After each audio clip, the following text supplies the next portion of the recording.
Husqvarna's long-awaited Norden 901, first teased back in a vastly less complicated 2019. In the 12 months leading up to its final launch, Husqvarna embarked on a focused and finely crafted online marketing push that was seen by an audience of around 2 million, making it one of the most anticipated adventure releases of the last decade. Husky itself was gifted a renewed lease on life in 2013 when it was bought by the Piera Mobility Group, owners of KTM, GasGas and WP Suspension.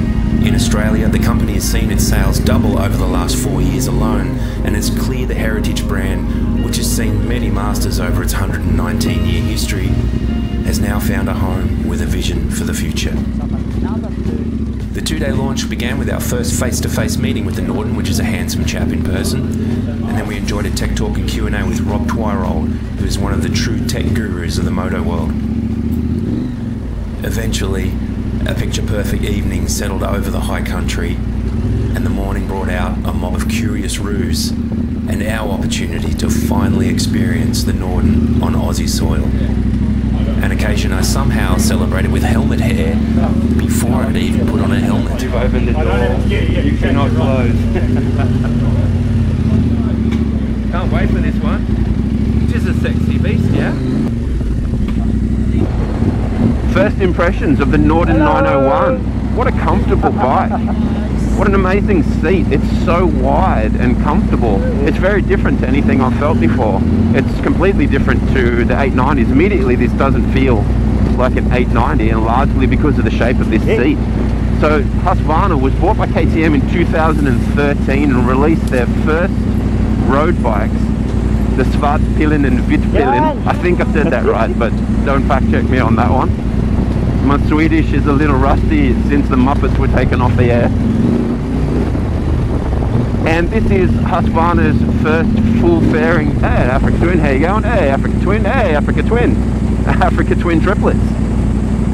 So this is Husqvarna's first full fairing adventure bike. First full fairing and big bore adventure bike. Let's not forget, of course, the 701 Enduro takes pride of place in its range, but this is their first crack at the full enchilada. And it's an interesting makeup, and it is quite different as a presentation to the 890s, which is important because if this was just a clone, which I think some of us maybe feared, it would be quite boring.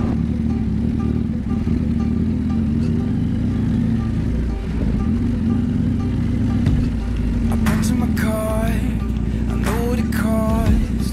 Yeah, I put in the work that you don't. Day after day, I work in the play. Yeah, I'll do all the things that you won't. Even when my feet get tired, I will keep on moving higher. I'm the story you don't speak of. I'm the one they call the underdog.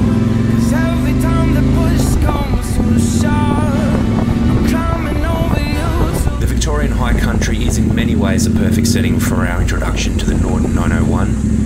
The endless miles of undulating dirt and tarmac roads that twist up and down the mountain ranges represent precisely where Huskies see the bike being most at home. But we were also invited to try the bike on a stretch of trail that was more technical to better find what limits may present.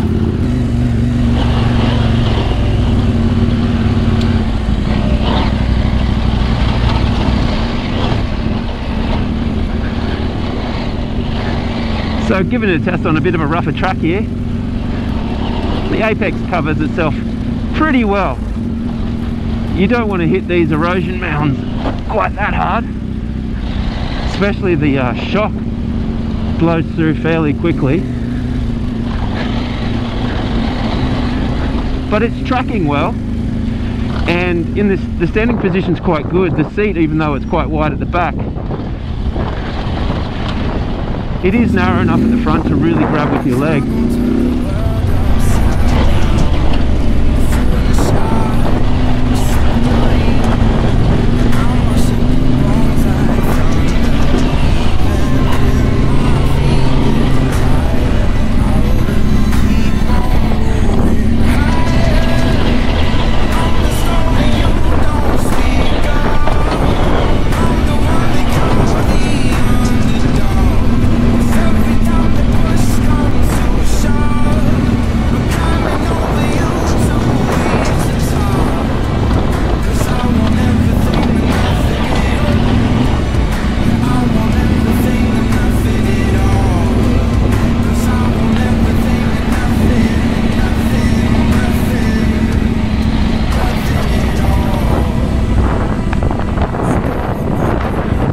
day, any day on a bike is a good day. But I tell you what, this one might be better than most. We're up in the Victorian high country, an absolutely picture perfect day, riding the brand new Husqvarna Norden 901, which is a bike we've waited so long to get our hands on. And I can tell you, this thing looks better in person than it does in photos. It really has a unique look to it that's pretty pleasing to the eyes. We've had an amazing day today. We've ridden a lot of road and a lot of trails. We've just been trying some tougher trails now and trying different suspension settings. So we've been given really carte blanche to do what we like here today with the bikes. The bike is somewhat familiar. If you've ridden an 890, you'll know the systems quite well, but it feels really quite different to either the 890 Adventure R or the 890 Adventure. It really has its own personality, which we're all a little bit skeptical about at first. But it's winning me over 100% for the guys that want to do the adventure tourer style riding. Maybe not the hardcore stuff, but the guys that want to take those dirt roads that wind millions of kilometres all the way around this country. This is turning out to be one of the bikes that they should be looking for. The triple clamps on the Norden 901 have been designed to accommodate the larger diameter WP Explore range, which is a more robust and off-road capable range of suspension than the stock Apex kit. I jumped at the chance to try a Husky with both the WP Explore Pro and a Remus slip-on pipe fitted, and loved the transformation of the bike into every bit the dirt weapon its orange cousin is. Okay, so we're doing the same section here, but on a bike with the WP Explore Pro suspension fitted. And I also have a Remus slip-on muffler, which immediately you can tell because of the monstrous sound coming out of it. And it's a lot harsher off the bottom. It's a lot more pull. I like it. The suspension is a vast improvement. You really had to be just tiptoeing through these sections with the WP Apex. But with this stuff on, it's quite happy to hit stuff much harder.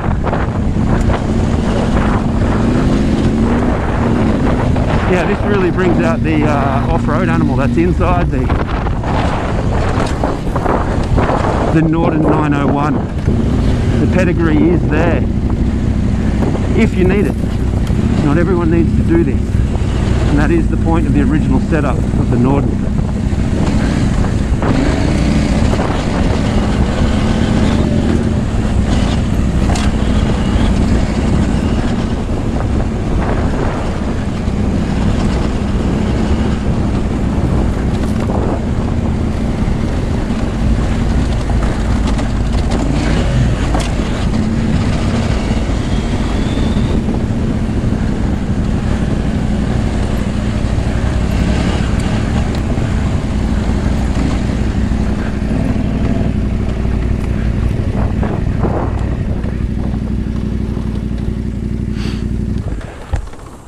I want one for Christmas.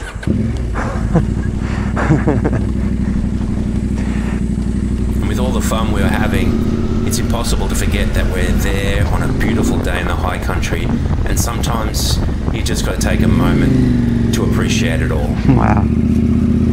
Doesn't get much better than that, does it? And that's what these bikes are all about.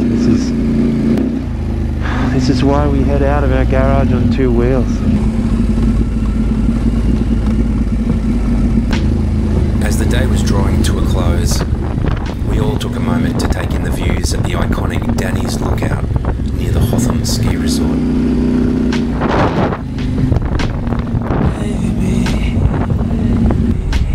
The stretch of road up there and beyond is the stuff dreams are made of.